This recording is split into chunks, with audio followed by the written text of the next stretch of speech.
চাওক আজি অসমৰ জননেতা তথা অসমৰ জাতীয় জীৱনৰ এক বলিষ্ঠ কণ্ঠ অখিল গগৈ ডাঙৰীয়া তথা শ্ৰদ্ধা আমাৰ ছাত্ৰ মুক্তি সংগ্ৰাম সমিতি কৃষক মুক্তি সংগ্ৰাম সমিতিৰ মুখ্য উপদেষ্টা অখিল গগৈ ডাঙৰীয়া আজি মাৰ্ঘেৰিটাত আহিছিলে তেখেতে বিভিন্ন খবৰ বুজ লৈছে তেখেতে নিজৰ ৰাজনৈতিক সভালৈ আহিছিলে তাৰ মাজতে তেওঁ ছাত্ৰ মুক্তি সংগ্ৰাম সমিতি বিভিন্ন জাতি জনগোষ্ঠী দল সংগঠনৰ নেতৃত্বক লগ কৰিছে আৰু বিশেষকৈ তেখেতে এটা কথা আমাক আস্থা দিছে যে ৰাজনৈতিক উত্থানৰ বাহিৰত গৈ তেখেতে বিধানসভাত পৰৱৰ্তী সময়ত আমাৰ এই অঞ্চলৰ প্ৰতিটো সমস্যা মাত পাতিব তেখেতৰ প্ৰধান এটা ছাত্ৰ মুক্তি সংগ্ৰামত বিশেষকৈ তিৰাপ জাগৰণ আঞ্চলিক সমিতি আৰু মাৰ্ঘেৰিটা আঞ্চলিক সমিতি এটাই তেওঁলোকৰ প্ৰতি অনুৰোধ জনাইছে আৰু আমি নিজে কেন্দ্ৰীয় সমিতিয়ে অনুৰোধ জনাইছোঁ যে অনাগত দিনত বিধানসভা যাতে তেওঁ সিংহৰ দৰে গৰজি উঠে বাঘৰ দৰে জঁপিয়াই উঠে ক্ষুদ্ৰ চাহ খেতিয়কৰ প্ৰত্যেক কিলো যাতে 30 টকাকৈ মিনিমাম ছাপৰ্ট প্ৰাইচ হওক তাৰ বাবে আমি বিশেষভাৱে তেওঁক অনুৰোধ জনাইছোঁ তেখেতে আমি আমাক আস্থা দিছে কথা দিছে যে এই বিষয়ে তেওঁ গুৰুত্ব আকাৰ লৈ মেলি অনাগত দিনত তেওঁ বিধানসভাত মজ্জাত এই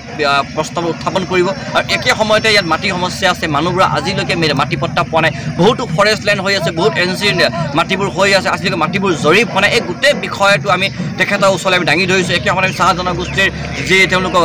দৈনিক মজুৰিৰ যি কথাবোৰ আছে দীৰ্ঘদিন যি তেওঁলোকৰ দাবীবোৰ আছে ছয় জনগোষ্ঠীৰ কথাবোৰ আছে বিভিন্ন ৰাজনৈতিক যি কথাবোৰ যি জাতীয় জীৱনৰ মাজত আমি সদায় সন্মুখীন হৈ আহিছোঁ এই সকলো কথাবোৰ তেওঁৰ মাজত আমি ধৰিছোঁ আৰু লগতে আমি আগুৱা ভৰা যি ৰাজনীতিবোৰ চলি আছে যি সময়ত টকা পইচা লালসা মানুহ কিনা বেচা ৰাজনীতি চলিছে তাৰ উত্থানৰ বাহিৰত গৈ মানুহৰ জাতীয়তাবাদ প্ৰতিষ্ঠা কৰি মেলি অসমীয়া মানুহবোৰৰ যাতে নিজৰ প্ৰাপ্যৰ কাৰণে অধিকাৰৰ কাৰণে কোনো ভাষা ধৰ্মৰ নিৰ্বিশেষে আমি কেনেকৈ সংগ্ৰাম চলাব পাৰোঁ ৰাজনৈতিক সংগ্ৰাম এই কথা তেখেতৰ লগত আমি আজি আলোকপাত কৰিছোঁ আৰু অখিল গগৈ ডাঙৰীয়া আমি সকলোৱে জানে তেওঁ তিল মানুহ বিক্ৰী হৈ যোৱা ব্যক্তি নহয়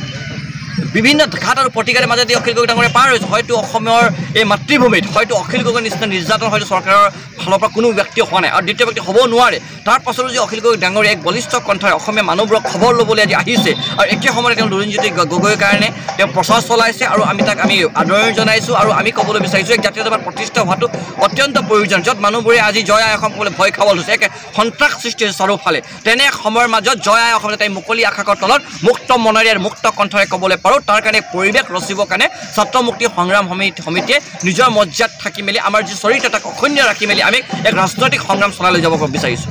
চাওক আৰক্ষীয়ে আমাক জেললৈ লৈ যোৱা বা আমাক চামন কৰাটো কোনো নতুন কথাই নহয় এতিয়া আমাৰ মাজত আমাৰ লগত যি থিয় হৈ আছে আমাৰ ছাত্ৰ মুক্তি সংগ্ৰাম সমিতিৰ তেওঁ মাৰ্ঘেৰিটা আঞ্চলিক সমিতিৰ তেওঁ সন্মানীয় সভাপতি তেখেতে এবাৰ পীয়ুষ হাজৰিকাৰ ৱাইফক পীয়ুষ হাজৰিকাৰ পৰিয়ালৰ মানুহগৰাকীক এটা শব্দ লিখি দিয়াৰ কাৰণে ফেচবুকত তেখেতক ৰাতি পুলিচে টানি মেনি চুচৰাই বাগৰাই ঘৰৰ পৰা লৈ গ'ল তেওঁক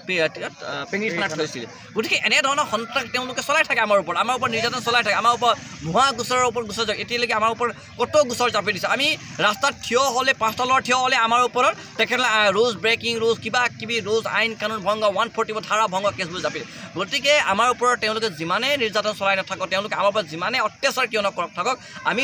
আমি অসমৰ জনতাক যি প্ৰতিশ্ৰুতি দিছোঁ আমি অসমীয়া মানুহবোৰক যি প্ৰতিশ্ৰুতি দিছোঁ আমাৰ নিজৰ মাতৃভূমিক যিখিনি প্ৰতিশ্ৰুতিবোৰ দিছোঁ আমি যিখন ৰূপৰেখাবোৰ ইতিমধ্যে অংকন কৰিছোঁ এই ৰূপৰেখা অংকন কৰাৰ বাটত আমি তিল মানুহ আপোচ নকৰাকৈ আমি নিজৰ যি সত্তা তাক আমি প্ৰতিষ্ঠা কৰোঁ আমি এই প্ৰত্যেক দিনে যুদ্ধত আমি আগুৱাই গৈ থাকিম